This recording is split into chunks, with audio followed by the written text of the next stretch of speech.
Almost 5 ఏళ్ల క్రితం అప్పటి వరకు ఒక మంచి మాస్ మూవీ కోసం ఎదురు చూస్తున్న రామ్ పోతినేనికి బాక్సాఫీస్ దగ్గర నికార్సైన మాస్ హిట్ గా నిలిచిన సినిమా ఇస్మార్ట్ శంకర్. కొంచెం టాక్ మిక్స్డ్ గానే వచ్చినా కానీ బాక్సాఫీస్ దగ్గర సాలిడ్ ఓపెనింగ్స్ తో రామ్ కెరీర్ లోనే మొట్టమొదటిసారిగా 40 కోట్లకు పైగా షేర్ అందుకుని సంచలనం సృష్టించింది ఆ cinema.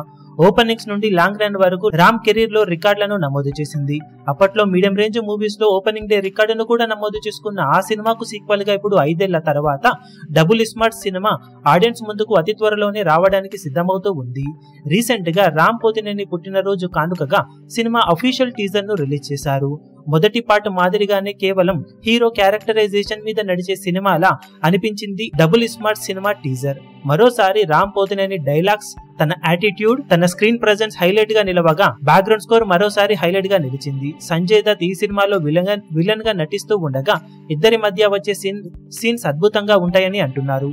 Out and out Ram మా స్క్రీన్ ప్రెజెన్స్ తో డబుల్ ఇస్మార్ట్ సినిమా ఓ రేంజ్ లో ఉంటుందని చెప్తున్నారు.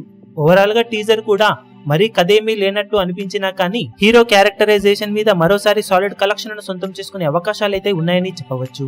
ఇక బాక్సాఫీస్ దగ్గర లైగర్ సినిమాతో సాలిడ్ గా దెబ్బతిన్న పూరి జగన్నాథ్ ఈ సినిమాతో ఎట్టి పరిస్థితులలో కంబ్యాక్ ను ఎక్స్పెక్ట్ చేస్తూ ఉండగా రామ్ కూడా రీసెంట్ టైంలో ఆశించిన సక్సెస్ ను అందుకోకపోవడంతో ఈ ఇద్దరికి ఇప్పుడు డబుల్ ఇస్మార్ట్ సినిమా చాలా కీలకంగా మారింది.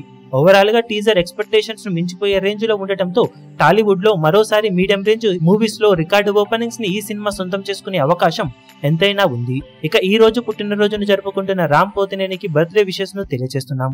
మీరు కూడా బర్త్డే విషెస్ ను తెలియజేస్తూ టీజర్ ఎలా అనిపించిందో కింద కమెంట్ సెక్షన్ లో చెప్పండి. ఈ వీడియో మీకు నచ్చినట్లయితే లైక్ చేయండి, షేర్ చేయండి, ఛానల్ ను సబ్స్క్రైబ్ చేయడం మాత్రం మరవకండి. ఏ చిన్న అప్డేట్ ను మిస్ అవ్వకూడదు అనుకుంటే బెల్ ఐకాన్ ను ప్రెస్ చేయండి.